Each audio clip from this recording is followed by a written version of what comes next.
Hola, muy buenos días. ¿Cómo me les va, chicos? Bien, estamos en la semana 2 del proyecto número 4, Entrelazando Conocimientos. ¿Cuál es el tema de la semana en sí para trabajar? Procesos evolutivos que transforman la humanidad.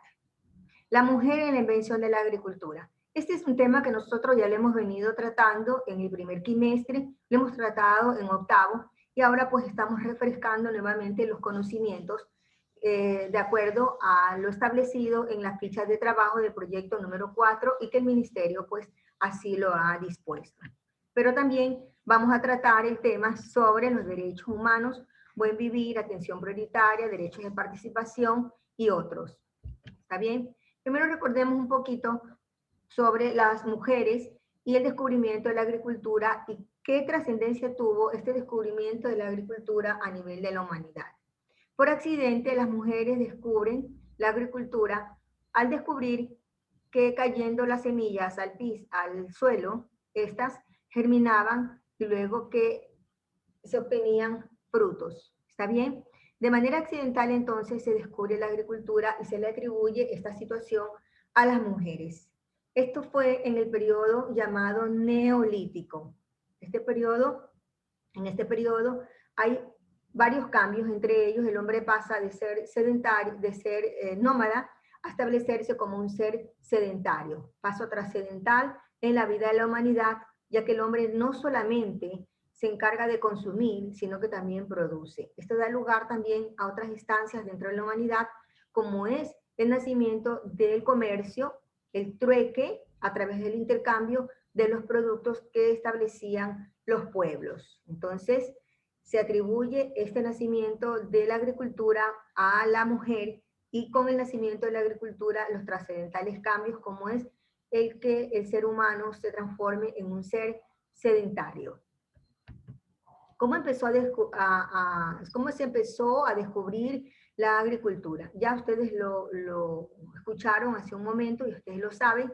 El inicio de la agricultura se encuentra en el periodo neolítico, cuando la economía de las sociedades humanas evolucionó desde la recolección, la caza, la pesca, a la agricultura y la ganadería. Las primeras plantas cultivadas fueron especialmente el trigo y la cebada y también ciertos granos, entre ellos el garbanzo, entre ellos la lenteja, que fueron los productos bases y principales dentro de este periodo neolítico. Esto es, muchachos, en este periodo, pero vamos a revisar un poquito este tema con lo que tiene que ver en sí el nombre del proyecto, entrelazando conocimientos. ¿Cuál es el papel de la agricultura en el mundo? Pero hablemos ahora del papel de la agricultura en el mundo actual, en el mundo moderno, en este mundo contemporáneo que nosotros estamos viviendo. Hoy los pueblos y los estados se están encargando de tecnificar la agricultura, de hacer y mejorar estas tierras que son fértiles, pero que se puede mejorar esa fertilidad a través de la tecnificación de la agricultura, que puede darse por sistemas de riego, que puede darse por tratos a la tierra, injertos de plantas, semillas tratadas, incluso muchos elementos químicos que están ayudando a que esta producción sea mucho más eficaz. Entonces, muchachos, esto todo se le llama tecnificación y aplicación de la tecnología a la agricultura. La aplicación de la tecnología a la agricultura permite entonces compatibilizar la producción con el medio ambiente. Se consigue mejores resultados de productividad, se consigue mejor trazabilidad y mejor sostenibilidad. Entonces, si hablamos de la agricultura en el mundo actual, estaríamos diciendo pues que esta tecnología mejorará y mejora y está mejorando notablemente los procesos agrícolas. Entonces, la agricultura desempeña un papel crucial en la economía de un país. Lo desempeñó en los inicios de la humanidad. Lo desempeñó en el periodo neolítico, cuando el hombre cambia su forma de vida, su forma de ser, y se establece como un ser sedentario. Y lo está transformando en la época actual y en la época moderna con el uso de las tecnologías, muchachos. No solamente la agricultura es el elemento principal o la vértebra principal dentro de la economía, también nos proporciona alimentos, también nos proporciona materia prima, nos proporciona medicina, nos proporciona también oportunidades de empleo. Y entre mejor se trate tecnológicamente a la agricultura, la población va a tener mayores oportunidades. Recordemos que América Latina es en su mayoría productor de materia prima. Su economía depende en gran parte de esa producción de materia prima. El sector primario es la base de la economía de los pueblos de América Latina. Y entre ese sector primario está uno que se llama agricultura. ¿Bien? Eso con respecto a la agricultura, que hemos hecho una pequeña revisión de los conocimientos adquiridos en el primer trimestre y en octavo de básica, ¿no verdad? Ahora, chicos, vamos a revisar un poquito sobre lo que son los derechos humanos. Los derechos humanos son generales y es de donde se basan todas las constituciones del mundo, especialmente las constituciones como la nuestra.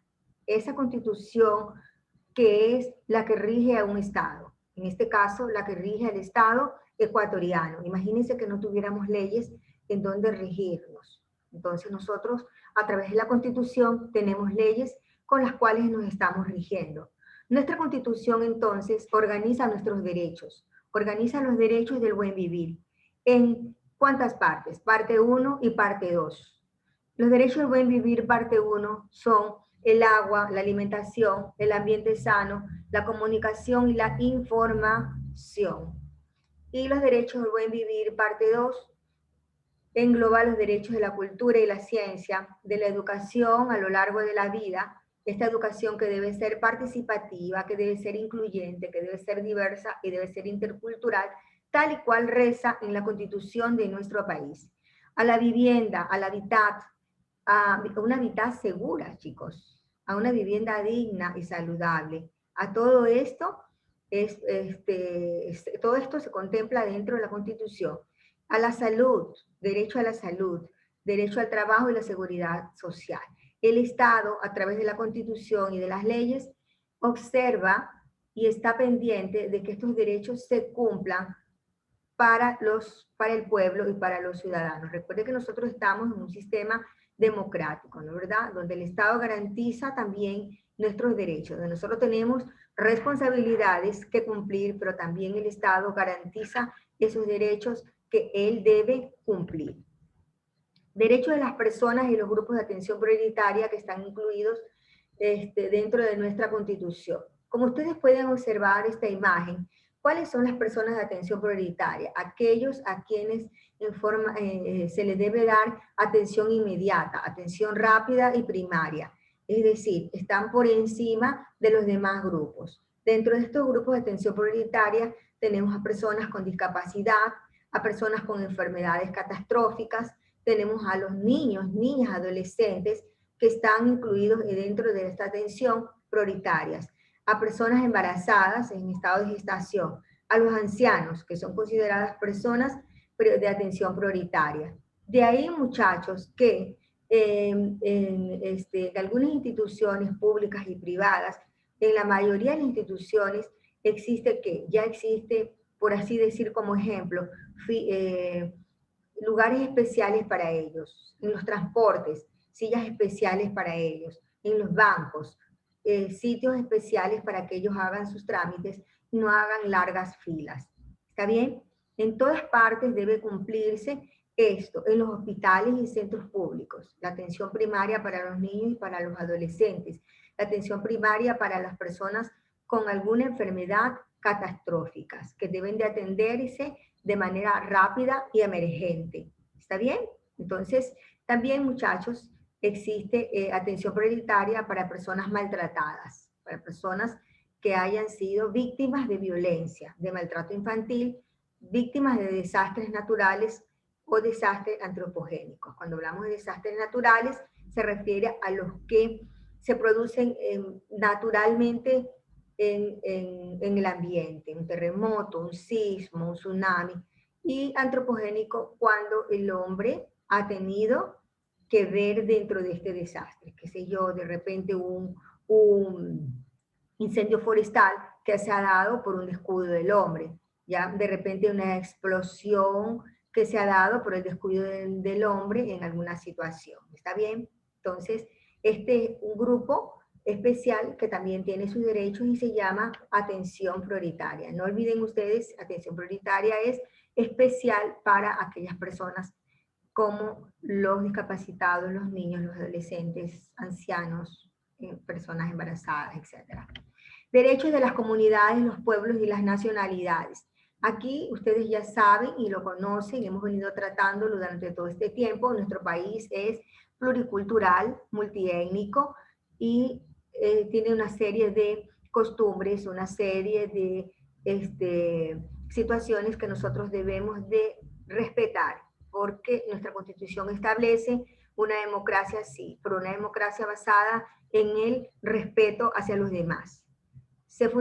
Estos derechos se fundamentan en el reconocimiento de los derechos colectivos que promueven la preservación de la identidad cultural, su forma, su organización y su administración, y los territorios ancestrales que deben ser respetados. Se debe realizar una consulta previa para el uso de recursos de sus territorios. No es que solamente, pese a que el Estado es el encargado de cuidar y proteger también nuestro territorio nacional, si se va a hacer uso o se va a aplicar una ley que pueda afectarlos a ellos, primero, ¿qué debe hacerse? Debe hacerse una consulta previa para esto, ¿está bien? Entonces, muchachos, eso es los derechos de las comunidades, de los pueblos y las nacionalidades. Revisemos ahorita los derechos de participación. Uno de los principales derechos que tenemos nosotros dentro de la democracia y que establece la Constitución es el derecho de participación. ¿Cuál es el principal derecho del ciudadano? El sufragio. Es una forma de participación universal que tenemos en los países democráticos. El poder elegir y ser elegidos a nuestros representantes. ¿Quién nos va a dirigir? Entonces, muchachos, cuando hablamos de participación ciudadana también, no solamente hablamos, perdón, cuando hablamos de participación no solamente hablamos de sufragio, también hablamos de otros tipos de participación. Participación en las contiendas políticas, participación con respecto a las fiscalización y ver pues si un gobierno o alguien que nosotros hemos elegido no está cumpliendo las funciones, no está haciendo lo que debe ser, nosotros también tenemos derecho a revocar ese mandato, muchachos. La ley nos ampara a nosotros, a participar en las consultas que nos hace el Estado. Y con base también a nuestras capacidades y a nuestros méritos políticos y movimientos, participar dentro de estas contiendas electorales.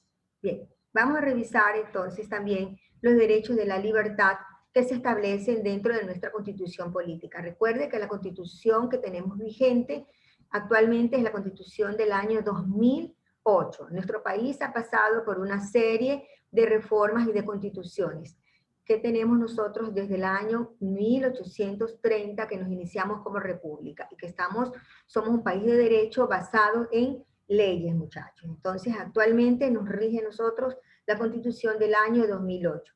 Esta Constitución del año 2008 también contempla los derechos de libertad.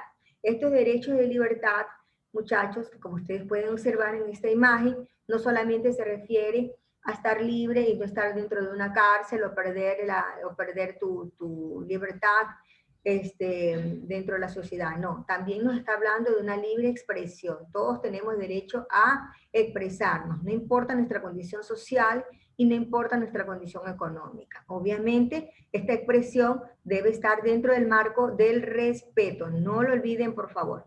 El derecho de libertad se refiere a la inviolabilidad de la vida, a una vida digna, a la integridad personal, a la igualdad entre los seres humanos, a la opinión de libertad de profesar un credo religioso.